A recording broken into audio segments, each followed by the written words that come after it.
போகும்போது சொன்னீங்கன்னா உன்னால் முடிஞ்ச அளவு ட்ரை பண்ணிட்டு வா, பிரச்சனை இல்லை, எல்லாரும் முன்ன மாதிரி தானே கஷ்டப்பட்டு ப்ராக்டிஸுக்கு போனேன் வேணாம். கிரேட் 10ல் நேஷனல் செகண்ட் அடிச்சினான். பிறகு 11 வந்த அப்புறம் ஃபர்ஸ்ட், அப்படியே அடுத்த மீட் எல்லாமே ஃபர்ஸ்ட் தான் கூட அடிச்சினான். ப்ளேஸ் பண்ணலாம்னு தான் போனான், ஆனால் ஃபர்ஸ்ட் அடிப்பேன் எதிர்பார்க்கல நான். எனக்கு நான் இண்டிவிஜுவலாக இப்போ நான் ஒரு பிரகாசமாக இப்போ வழியால் தெரியணும் எனக்கு அந்த அதில் ஆர்வம் இருக்குது. இப்போ எனக்கு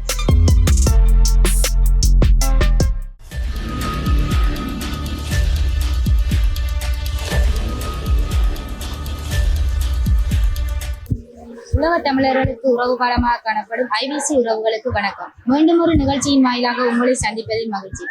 இன்றைய தினம் கொழும்பு மாகாணத்துல போய் கனிஷ்ட மெய்வல்லுனர் தேசிய விளையாட்டுப் போட்டியில கோலூன்றி பாய்தல்ல நேஷனல் ரெக்கார்டையும் ஒரு மாணவி அடிச்சிருக்கிறார். அதுவும் இல்லாம தங்க பதக்கங்களையும் எங்களோட யாழ் மாவட்டத்தை சேர்ந்த மாணவர்கள் பெற்றிருக்காங்க. அவங்கள பத்தியான நேர்காணல் தான் இது. வாங்க பார்க்கலாம்.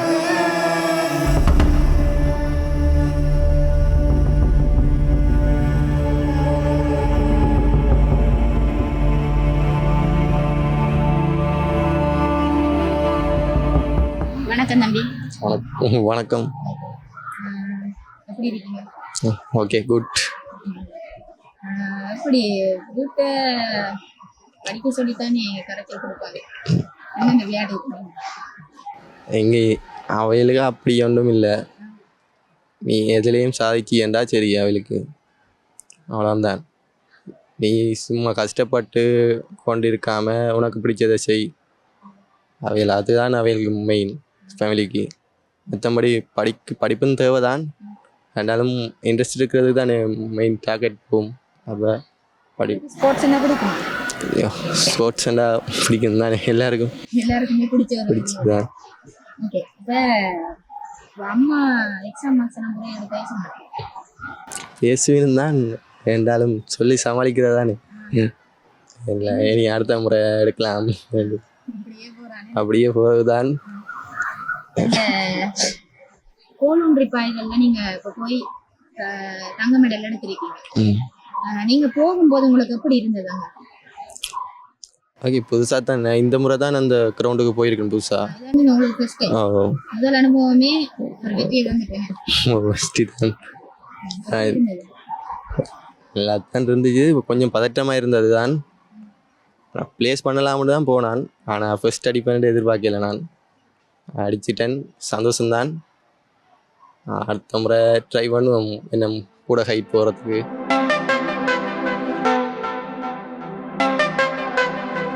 வீட்டில் எனக்கு ஸ்போர்ட்ஸ் சரி படிப்பு சரி ரெண்டுமே ஈக்குவலாக தான் சப்போர்ட் பண்ணுவாங்க. இப்போ நானே ப்ராக்டிஸ் போகாட்டிக்கும் ப்ராக்டிஸ் போகண்டு வீட்டை சொல்லுவாங்க. இப்போ என்னையும் விட அவங்களுக்கு ஸ்போர்ட்ஸில் ஆர்வம் கூட. என் அக்காக்களும் இப்போ ஸ்போர்ட்ஸ் செய்திருக்கிறாங்க. இப்போ அவங்க குரூப் இவெண்ட்ஸ் தான் கூட செய்திருக்கணும், நான் இண்டிவிஜுவல் இவெண்ட்ஸ் செய்கிறேன். இந்த அப்போ அக்காவுக்கு குரூப் இவெண்ட் தானே செய்கிறாங்க, உங்களுக்கு இதில் எப்படி இன்ட்ரெஸ்ட் வந்தது? எனக்கு நான் இண்டிவிஜுவலாக இப்போ நான் ஒரு பிரகாசமாக இப்போ வழியால் தெரியணும் எனக்கு அந்த அதில் ஆர்வம் இருக்குது. இப்போ எனக்கு இப்போ இதை விட ஏசியன் கேம்ஸ் அங்கே இன்டர்நேஷ்னல் கேம்ஸ் போகணுமெண்டு விருப்பம் இருக்குது. இப்போ ரெக்கார்டுகள் பிரேக் பண்ணி இப்போ அதில் நான் இப்போ ஃபோல்வர்ட் 100 ஹேர்டில்ஸல் செலக்ட் பண்ணி இப்போ ஒன்றும் செய்கிறேன். நான் நேஷனல் ஃபோல்வர்ட் மட்டும்தான் செய்கிறேன். நாங்கள் இப்போ அதில் இப்போ கூட ட்ரை பண்ணி செய்கிறேன். உங்களுக்கு இந்த நேஷனல் ரெக்கார்ட் அடித்தது எப்படி இருந்தது? நான் எதிர்பார்க்கல, ரொம்ப ஹாப்பியாக தான் இருந்துச்சு. நான் எதிர்பார்க்கல நான் அப்படி ப்ளேஸ் பண்ணுவேன், இவ்வளோ பாய்வேன்ண்டு. இதுக்கு காரணம் இந்த கோச்சஸ் தான் இதுக்கு காரணம். இப்போ நான் டியூஷன் டைம் ஈவினிங்கில் வர மாட்டேன், இல்லாத டைம் தான் ஃப்ரீ டைம் எனக்கு இந்த கோச் எனி டைம் ப்ராக்டிஸ் தருவாங்க. இப்போ அவங்களால தான் நான் அப்படி இருக்கிறேன். அதில் இந்த கோச்சஸுக்கு நான் தேங்க் பண்ணுறேன். ஓகே, நீங்கள் ஃபர்ஸ்ட் டைம் இதுக்கு போகிறது? இல்லை, இது என்னோட 6th அச்சீவ்மெண்ட். நான் ஏற்கனவே நான் அந்த கிரவுண்டுக்கு 3 times போயிருக்கிறேன். அதில் எனக்கு அந்த பயமெண்ட் ஒன்றும் இல்லை, பாயோனுமெண்ட் அந்த இது மட்டும்தான் இருந்துச்சு. நான் ஃபர்ஸ்ட் டைம் கிரேட் 10ல் போய்க்க யூனிஷன் மீட் ஒரு ஹைட்டுமே நான் கிளியர் பண்ண வந்திருக்கிறேன். அதுக்கு பிறகு தான் நான் இன்னும் பாயோனுமெண்ட் ப்ராக்டிஸ் பண்ணி கிரேட் 10ல் நேஷனல் செகண்ட் அடித்தேன். நான் பிறகு 11 வந்த அப்புறம் ஃபர்ஸ்ட், அப்படியே அடுத்த மீட் எல்லாமே ஃபர்ஸ்ட் தான் கூட அடித்தேன். நான் ஓப்பன் நேஷனலும் செய்திருக்கிறேன், அதில் 3rd place அடித்தேன். நான் அதுக்கப்புறம் இன்னும் ப்ராக்டிஸ் பண்ணி ரெக்கார்டோல் பிரேக் பண்ணணும், அங்கே கேம்ஸுக்கு போகணுமென்று ரொம்ப கஷ்டப்பட்டு ப்ராக்டிஸ் பண்ணி போய் அடிச்சுட்டு வெற்றிக்கு பின்னுக்கு எப்போ தோல்வி தானே இருக்கும். இப்போ முதல் தோல்வி தான் உங்களை இந்த அளவுக்கு கொண்டு வந்திருக்கா, இல்லை என்ன சொல்றீங்க இந்த அளவுக்கு நீங்க வந்ததுக்கு என்ன மெயின் காரணமா இருக்கு? எனக்கு வந்து இப்போ சொல்லப்போனால் இப்போ ஸ்டடீஸை விட ஸ்போர்ட்ஸில் கூட ஆர்வம் கூட. ஆனால் ஸ்டடீஸும் வந்து நான் நல்ல ஹை மார்க்ஸ் எல்லாம் எடுக்கிறேன், அதில் வந்து ப்ராப்ளம் இல்லை.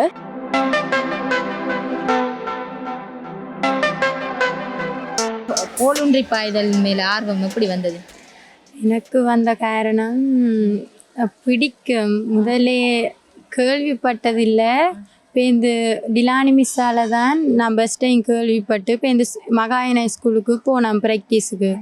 அங்கே சுவாசர்கிட்ட தான் பழகி இப்போ இந்த அவர் தான் என்ன போல்வர்ட் பஸ் டைம் கூட்டிக்கிட்டு போனார். பஸ் டைம்குள்ள கிடைக்கல பிளேஸ். இப்போ அப்படி விக்டோரியா ஸ்கூலுக்கு மாறி இப்போ இந்த அங்கே செகண்ட் பிளேஸ் கிடைச்சது எனக்கு. இப்போ எஃப்னா காலேஜில் படிக்கிறேன், பெஸ்ட் பிளேஸ் கிடைச்சிருக்கு. இப்போ இந்த ஃபர்ஸ்ட் பிளேஸ் கிடைச்சது வந்து உங்களுக்கு எவ்வளோ ஒரு என்ன சொல்லுது அந்த ஃபர்ஸ்ட் பிளேஸ் உங்களுக்கு? இன்னும் எல்லாருக்கும் சந்தோஷம்தான். என்றாலும் நான் கூட ட்ரை பண்ணியிருக்கணும். என்ன பேரண்ட்ஸ் எல்லாருக்கும் ரொம்ப நன்றி. அவள் தான் எனக்கு முழு சப்போர்ட் பண்ணினேன்னா. இந்த கோச்சஸ், என் டீச்சர்ஸ் எல்லாருக்கும் ரொம்ப ரொம்ப நன்றி. இப்ப வீட்டை எல்லாரும் சொல்றேன் இல்லையா, நீ இப்ப விளையாட்டுல போறதை விட நீ ஒரு பொம்பளை பிள்ளை, படிக்கணும், இதுக்கெல்லாம் போய் என்ன செய்ய போறாய் அப்படின்னு எல்லாம் கதைக்க மாட்டாங்களா வீட்டை? இல்லை சொல்லி இருக்கிறேன். சில டைம் அம்மா சொல்லுவா, சில டைம் சொல்லுவா உனக்கு ஸ்போர்ட்ஸ் தான் பிடிக்குமாண்டா, நீ அதையே செய், ஆனால் கொஞ்சம் படிப்பில் கவனம் செலுத்தணும்னு சொல்லுவா. ஓ லெவலுக்கு முதல் பேசுவா, ஸ்போர்ட்ஸ் வேண்டாம் படி இப்போ ஏ லெவலில் சொல்லுவா நீ படித்து கொண்டும் ஸ்போர்ட்ஸ் செய்யலாம், இனி நான் உனக்கு ஒன்றும் சொல்ல மாட்டேன், ஆனால் நைட் வந்து படித்தா காணும்னு சொல்லுவேன். உங்களோட ப்ராக்டிஸ் எல்லாம் எப்படி? ப்ராக்டிஸ் டைமில் நீங்கள் கஷ்டங்கள் எதுவும் பட்டனீங்களா? இப்போ கோலுன்றி பாய்தல்னு சொல்லக்குள்ள இப்போ உயரம் பாயுதல்ல இருந்து ஒரு படி மேலானது. உயரம் பாயும் போதே சில ஆக்கள் அந்த கம்பி எல்லாம் தடக்கப்பட்டா கால் லேசாக பட்டாலே சரி அந்த கம்பி. உங்களுக்கு எப்படி இருந்தது? அது கஷ்டமா இல்லையா அது ஃபஸ்ட் டைம் பழகும்? பெஸ்ட் டைம் பழகும் போது கஷ்டமாக இருந்தால் பேருந்து அதெல்லாம் தாண்டி ஒரு மாதிரி பிளேஸுக்குள்ளே வந்தாச்சு. ப்ராக்டிஸ் பண்ணும்போது நிறைய தரம் விழுந்துருக்கிறோம். நம்ம வந்து ஃபர்ஸ்ட் டைம் கிரேட் 10ல் மீட் செய்யும்போது என் ஃபோல் வந்து உடைஞ்சிருக்குது. அதுக்கு பிறகு இன்னொரு சான்ஸ் தந்தோடையாக தான் நான் ஒரு ஃபோலில் யூஸ் பண்ணி செகண்ட் பிளேஸ் அடித்தேன். நான் வந்து இந்த வருஷம் நான் ட்ரையல்ஸ் ஒன்றுக்கு போனேன், சவுத் ஏஷியன் ட்ரையல்ஸ் அண்டு செலெக்ஷனுக்கு. அந்த டைம் ஸ்கூலில் ப்ராக்டிஸ் பண்ணும்போது திருப்ப இன்னொருக்கா ஃபோல் உடைஞ்சிட்டுது. அப்போ அதில் வந்து எனக்கு சூட்டபுளான ஃபோல் வந்து இல்லை, இந்த வெயிட்டுக்கு ஏற்ற மாதிரி ஃபோலுகள். இப்போ வேறு ஒரு சின்ன 10 ஃபோல்லாம் இப்போ யூஸ் பண்ணுறேன். இப்போ ஃபோலுகள் வந்து எனக்கு அந்த அடுத்த ஹைட் வந்து நான் கூட பாயிரத்துக்கு வந்து எனக்கு ஃபோலுகள் சப்போர்ட் இல்லாமல் இருக்குது. இப்போ அது வந்து எனக்கு வேறு சப்போர்ட் பண்ணினாங்கன்னா இப்போ நான் வந்து இன்னும் ஹைட்டுகள் கூட பாய்ச்சி நேஷனல் ரெக்கார்ட், ஸ்ரீலங்கன் ரெக்கார்டும் பிரேக் பண்ண சான்ஸ்கள் இருக்குது. எனக்கு அவங்களோட வந்து மூவ் பண்ணி கொஞ்சம் கதைக்கும் போது கொஞ்சம் சிக்கலாக தான் இருந்துச்சு. இப்போ எனக்கு அவங்களோட மொழி தெரியாது, அவங்களுக்கு எந்த மொழி தெரியாது. எனக்கு வந்து இங்கிலீஷும் கொஞ்சம் விளங்கும், கொஞ்சம் தான் கதைப்பேன். சிங்களமும் அதே மாதிரி தான். அப்போ அந்த லாங்குவேஜ் ப்ராப்ளம் கொஞ்சம் இருந்தது. மற்றது வந்து எனக்கு அந்த அவங்களோட பாயும்போது எனக்கு வந்து அவங்கள பார்த்து இந்த பயம் அப்படி ஒன்றுமே இல்லை. நான் வந்து எந்த பெஸ்ட்டாக கொடுக்கணும் அவ்வளோ மட்டும் தான் நான் அங்கே போகிறது. பாஞ்சு இப்போ ஃபர்ஸ்ட் பிளேஸ் அடித்த அப்புறம் என்னோட வந்து ஃபோட்டோஸ் எடுத்துருக்குறாங்க சிங்களை சேர்ந்து. இப்போ என் நம்பர்ஸ் கேட்டு என்னோட கதைச்சிருக்கிறாங்க ஃபோனுகளில். அப்படி தான் நடந்துருக்குது. அதில் நாங்களும் கொஞ்சம் இப்போ நல்ல ஸ்டாண்டர்டாக பாயிரோடைய தான் இப்படி எல்லாரும் வந்து எங்களோட சிங்களி சண்டையை வந்து மூவ் பண்ணுறாங்கன்னு ஒரு சந்தோஷம் ஒன்று இருந்துச்சு. பயணம் போராக தான் இருந்தது. எனக்கு போக விருப்பம் இல்லை தான் அவ்வளோத்துக்கண்டு திருப்தி. நான் இங்கே ஸ்கூல் பஸ்ஸில் போனேன். நான் முதல் மகாயனா குளத்துலாம் படித்தேன். நான் இப்போ 7 தான் ஸ்கந்தராயாக்கு மாறினான். அங்கே மகாயனாவை விட அங்கே நல்ல சப்போர்ட் இருக்குது. எல்லா டீச்சர்ஸ் மேரும் சப்போர்ட் தாரீங்க, நல்ல சப்போர்ட். பிரின்சிபல் நல்ல சப்போர்ட். இப்போ நான் மெடல் அடித்த அப்புறம் கூட ப்ரேயரில் வச்சு எனக்கு சர்டிஃபிகேட் தந்து மாலையெல்லாம் போட்டு நல்லா ப்ரைவேட் செய்வேன். வேறு எங்கே பொருத்தமான ஃபோல் இல்லை ஸ்கூலில், அதுதான் முதல் மெயின். ஃபோல் ஒழுங்காக இருந்துச்சுண்டா ஹைட் இன்னும் கூட போகலாம். வாங்கி தரேன் என்னோட இன்னொருத்தன் ஃபோல் வச்சு செய்கிறவன். அவனுக்கு 10ஆம் 3 வருஷத்துக்கு முதல் ஃபோல் வாங்கி தரமாட்டா இன்னும் வாங்கி கொடுக்கல. அவன் மகாயனா குளித்தான், இன்னும் வாங்கி கொடுக்கல. அவனுக்கு மீட்டில் மட்டும்தான் வேறு வள்ளிக்கூத்துலேருந்து ஃபோல் எடுத்து அவன் அது மீட் சொந்தமாக இருந்துச்சேண்டா. இது இப்போ மற்றவங்கள்ட்ட வாங்கி மிஸ் ஆகி அது உடைஞ்சி ஃபோல்கள் உடைஞ்சி விட்டுச்சேண்டா அது கரைச்சிடலானே. இது சொந்த ஃபோல்ண்டா சரி ஓகே என்ன விட்டுடலாம். மற்றவங்கள்ட்ட வாங்கி உடைஞ்சிச்சேண்டா இப்போ அதுக்கு ஒரு கரைச்சல் போட்டு அது ஒரு பிரச்சனை. மற்றது சொந்தமாக இருக்கிறது தான் நல்லம். என்ன ஓ நான் சொல்ல போனால் நான் ஸ்டடியே விட்டுனேன். நான் போன வருஷம் ஃபுல்லாக ஸ்டடி விட்டுட்டேன். இந்த சுபாஷ் சார் அந்த ரமணன் சார் ஒருத்தர் எங்களுடைய அக்கா அவையெல்லாம் சொல்லி நீ ஸ்போர்ட்ஸ் செய்வ படித்தா நல்லம் யூனிக்கு போகலாம் சர்டிஃபிகேட் வேல்யூ தானே நீ அதெல்லாம் போகலாம் நீ வந்து திருப்பி ஸ்கூலில் சேர்ந்து படின்னு சொல்லு. அதால் தான் நான் போனேன். நான் ஸ்டடி ஃபுல்லாக விட்டுட்டேன். இந்த வருஷம்தான் ஸ்கூல் போகிறதே நீ படிட்டேன் பேருந்து தான் மகனா இது எடுக்க மாட்டேன் அப்போ சாந்தாக்கு மாறி அங்கே ஃபஸ்ட் நான் எத்தனாவது மெடல் அடித்து கொடுக்குறேன்னு தெரியலை. ஆனால் கோல்டு அடித்து கொடுத்துட்டேன். அதுக்கு எனக்கு காணும் அங்கே சேர்ந்த உடனே. ஓ பெரிய சந்தோஷம்.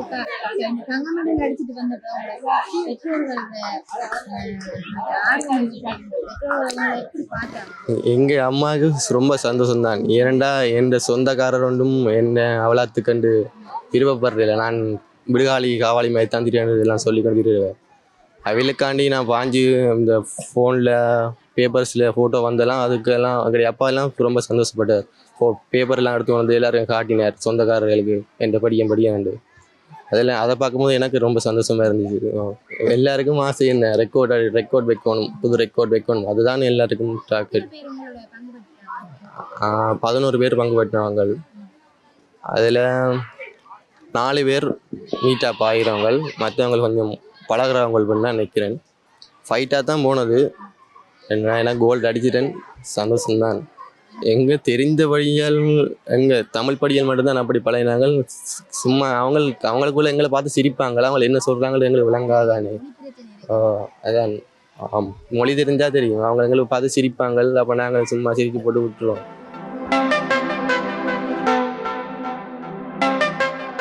சொந்தக்காரங்கண்டாலும் சரி இப்போ சமுதாய மக்கள்ண்டாலும் சரி இப்போ எல்லாரும் என்ன ஸ்போர்ட்ஸ் செய்தால் மட்டும் பத்தாது படிக்கலையும் காட்டணும்னு சொல்லுவாங்க. இப்போ என்னண்டு நீங்க ஒரு பெண்ணா இருந்து கொண்டு இவ்வளவு தூரம் போறன்றது ஒரு பெரிய ஒரு கேள்விதான். நீங்க சொன்னா இப்ப வந்து எவ்வளவு தூரம் பெண்கள் வந்து எல்லா துறையிலையுமே வந்து பெண்கள் நுழையாத துறையே இல்லைன்னு தான் இப்ப இருக்கு.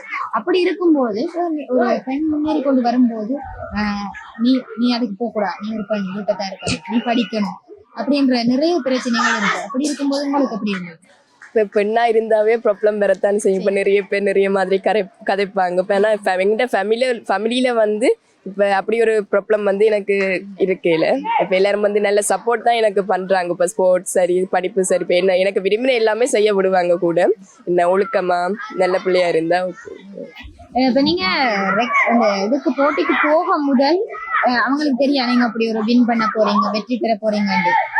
அதுக்கு முதல் எப்படி கலைஞர்களோட உறவினர்களா இருக்கட்டும், நேரம் ஸ்கூலா இருக்கட்டும், சில டீச்சர்ஸ் மாராக்கள் சொல்லுவாங்க தானே உனக்கு என்னதுக்கு அதெல்லாம் படிப்பு தான் முக்கியம், கேம்பஸ் போகணும், அரசாங்கம் வேலை தான் தேவை அப்படின்னு. சில டீச்சர்ஸ் இதுவரைக்கும் என்கரேஜ் பண்ணுறவங்களும் இருந்திருக்கிறாங்க, டிஸ்கரேஜ் பண்ணுறவங்களும் இருந்திருக்கிறாங்க. இப்போ நான் வந்து பாஞ்சிட்டு வந்த அப்புறம் எனக்கு இன்னும் அந்த என்கரேஜ் வந்து கூடவே இருக்குது. டிஸ்கரேஜ் பண்ணினவங்களும் என்கரேஜ் பண்ணக்கூடிய மாதிரி இருக்குது. அப்போ சொல்லுவாங்க இப்போ ஸ்போர்ட்ஸில் சாதிச்சுட்டேன், நீ படிக்கணும், இந்த வருஷம் எனக்கு எக்ஸாம் லெவல். இப்போ எனக்கு அதான் ஒரு வந்து ப்ராப்ளமாக இருக்குது. இந்த வருஷம் நிறைய மீட்டுகள் இருக்குது. இப்போ அதை பார்ட்டிசிபேட் பண்ணுறேன்னா எனக்கு கிளாஸுகள் நிறைய கட் பண்ணப்படும், எக்ஸாம்ஸ் வந்து கட் பண்ணப்படும். அதான் ஒரு சின்ன ப்ராப்ளமாக இருக்குது. படிப்போமா இல்லை ஸ்போர்ட்ஸ் செய்வோமா எப்படி இருக்கு? ரெண்டுமே முக்கியம் தான். அதை எதை செய்யறது கன்ஃபியூஷன் ஒன்று இருக்குது. இப்போ எக்ஸாமும் லாஸ்ட் இயர் இப்போ எங்கட இந்த ஸ்கூல் மீட்டுகளும் வந்து லாஸ்ட் இயர். இது அப்போ ரெண்டையும் புரியல. அது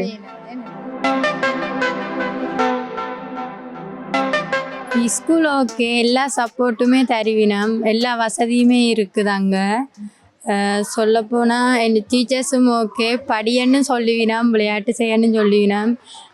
முக்கியமாக படிப்பு தான் முக்கியம், ஸ்போர்ட்ஸ் சர்டிஃபிகேட்டும் தேவை. அதுக்கேற்ற மாதிரி படித்தா இப்போ இந்த ஒரு நல்ல நிலைமைக்கு வரலாம் சொல்லுவினோம். உங்களுக்கு எப்படி இருக்கு? ஐயோ நான் எனக்கு அதில் தான் இன்ட்ரெஸ்டாக இருக்குது, இது என்ன விடுங்க வேணுன்னு இருக்கா? அப்படியாண்டு இல்லை, சில டைம் தோணும், சில டைம் தோணாது. அவியல் சொல்கிறதும் சரிதானே, படிக்கத்தானே வேணும். நாங்கள் அப்போ தானே இனி எதிர்காலத்தில் எங்களையும் தெரியும் எல்லாருக்கும். அப்போ இதான முதல் தடவை நீங்கள் எப்படி அடிக்கிறது? இல்லை, கோல்ட் மெடல் அடிக்கிறது தான் பெஸ்ட் டைம். வெள்ளிப்பதக்கம் கிடைச்சிருக்கு அது ஜோண்டா பேட்மிண்டன். இப்போ இந்த இதுக்கு பிறகு உங்களை எப்படி பார்க்குறாங்க, உங்களோட சமூகம் எப்படி பார்க்குது? எங்கள்ட ஊரில் இருக்கிற எல்லாருக்குமே பெருமை, முக்கியமாக என் பேரண்ட்ஸுக்கு பெருமை. போகும்போது சொன்னீங்கன்னா உன்னால் முடிஞ்ச அளவு ட்ரை பண்ணிட்டு வா, பிரச்சனை இல்லை, எல்லாருமே உன்ன மாதிரி தானே கஷ்டப்பட்டு ப்ராக்டிஸுக்கு போன வேணாம், முடிஞ்ச அளவு ட்ரை பண்ணுன்னு சொன்ன வேணாம். அவைகளுக்கு அவ்வளோ சந்தோஷம். இப்போ நீங்கள் இங்கேருந்து போகும்போது உங்களுக்கான செலவுகளை யார் பார்த்து? ஸ்கூல் ஆக்கள் தான் எல்லா செலவும் பார்த்து வேணும். எங்களுக்கு தேவையான இட வசதி, உணவு வசதி எல்லாமே ஸ்கூல் ஆக்கள் தான் பொறுப்பெடுத்து எல்லாமே பார்த்து வேணும். நல்ல பெரிய சப்போர்ட் எனக்கு. இல்லை, இன்னும் ஸ்கூலுக்காண்டு இப்போ தானே புதுசாக ஃபோல்வர்ட் எஃப் நாலேஜில் ஆரம்பித்தது. அப்போ அங்கே போல் இல்லை, மெட்ரஸும் இல்லை. ஸ்கந்தரோதி ஹைஸ்கூலில் தான் பெஸ்ட் டைம் இப்போ வந்து பழகி இப்படி கோல்டு மெடல் அடிச்சிருக்கிறேன். இவ்வளோ தூரம் உங்களை கொண்டு போய் விட்ட உங்களை பயிற்சியாளராக இருக்கட்டும், உங்களோட பேரண்ட்ஸாக இருக்கட்டும், என்ன சொல்ல நினைக்கிறீங்க? எல்லாருக்கும் ரொம்ப தேங்க்ஸ். நான் இவ்வளோ நிலைமைக்கு வர்றதுக்கு காரணம் முதலாவது சுபாஸ்கரன் சார், அவருக்கு தான் முதலாவது நன்றி சொல்லணும். என் பேரண்ட்ஸ் நான் ரொம்ப அவருக்கு கடமைப்பட்டிருக்கேன். என்னன்னு சொல்ல, எங்கள் அம்மாக்களுக்கு எல்லா வசதியுமே அவர் செஞ்சுருக்கிறார். முதல்ல அவருக்கு நன்றி சொல்லணும். படிப்புலையும் சரி ஸ்போர்ட்ஸ்லேயும் சரி தேவையானவற்றையெல்லாம் செஞ்சு எனக்கு நல்ல உதவியைத்தான் அவர் செஞ்சுருக்கிறார். முதலாக டிலானி மிஸ்ஸுக்கும் நன்றி சொல்லணும். பிராமணாங்குளத்தில் அவ என்ன அக்கா மாதிரி. இந்த எஃப்னாவளிச்சில் இருக்கிறவங்க லட்சுமண் சார், அவருக்கு நன்றி சொல்லணும். குவன் சார் ஃபர்ஸ்ட் டார்கெட் வந்து ஸ்ரீலங்கன் ரெக்கார்ட் பிரேக் பண்ணணும். அடுத்தது வந்து இப்போ ஏசியன் கேம்ஸ், சவுத் ஏஷியன், அப்படி இன்டர்நேஷ்னல் கேம்ஸ் வந்து போய் பார்ட்டிசிபேட் பண்ணி அதுலேயும் பிளேஸ் அடிக்கணும்னு தான் இப்போ எனக்கு மெயின் எய்மாக இருக்குது. இப்போ ஃபஸ்ட்டு என் கோச்சஸுக்கு தான் நான் தேங்க் பண்ணணும். அவங்க இல்லாமல் வந்து இப்போ நான் இங்கே வந்து பாஞ்சிருக்கேன். அது அடுத்து என்னோட ஸ்கூல் பிரின்சிபல், பட் எனக்கு சப்போர்ட் பண்ண teachers and but N family members இல்லாமல் நான் இப்போ இதுக்கு வந்து வந்திருக்கேன். இப்போ அவங்களுக்கும் தேங்க் பண்ணி பட் சப்போர்ட் பண்ண எல்லாருக்கும் வந்து தேங்க் பண்ணுறேன். எனக்கு பழக்கின சுபாஷ் சார், சாய்ஸ் அண்ணா, வேறு அம்மா அப்பா, வேறு டிலக்ஸ் அண்ணா ஒரு அண்ணா, அவெல்லாம் எனக்கு அண்ணா மாதிரி தான். அவையில் ரமணன் சார், அவருக்கெல்லாம் தேங்க்யூ. சொல்லப்போனால் எப்படி எனக்கு ஃபோல்வர்ட்டுக்கு இன்ட்ரெஸ்ட் வந்தது, முதல்ல எனக்கு ஃபோல்வர்ட்டுனா என்னென்னு தெரியாது. நான் ஸ்கூலில் போய் கேவங்கள் என்ன தடியை ஊண்டி பாஞ்சு கொண்டிருக்கிறாங்க, அப்படி தான் ஜோதிச்சு கொண்டிருப்பேன். பேருந்து ஒரு தடவை டிலக்ஸ் அண்ணா ஒரு அண்ணா தான் கூப்பிட்டார் சும்மா பழகிறதுக்கு. அவர் ஸ்கூல் மாறிட்டார். பேருந்து சுவாசரான் என்ன பழகிறதுக்கு எடுத்த அவர்கிட்டையும் 3 வருஷமாக தொடர்ந்து பழகி கொண்டிருக்கிறேன். நான் நிறைய தடவை ஈவெண்ட்ஸ் இந்த மீட்டுக்கு போயிருக்கிறேன். ஆனால் நேஷ்னலில் ஒரு மெடலும் அடித்ததில்லை. மகாயனால் இருக்கும்போது ஒரு மெடலும் அடித்ததில்லை. ஸ்கந்தாவுக்கு மாறினேன், ஃபர்ஸ்ட் மெடலே கோல்டு தான், நேஷ்னல் மெடல்.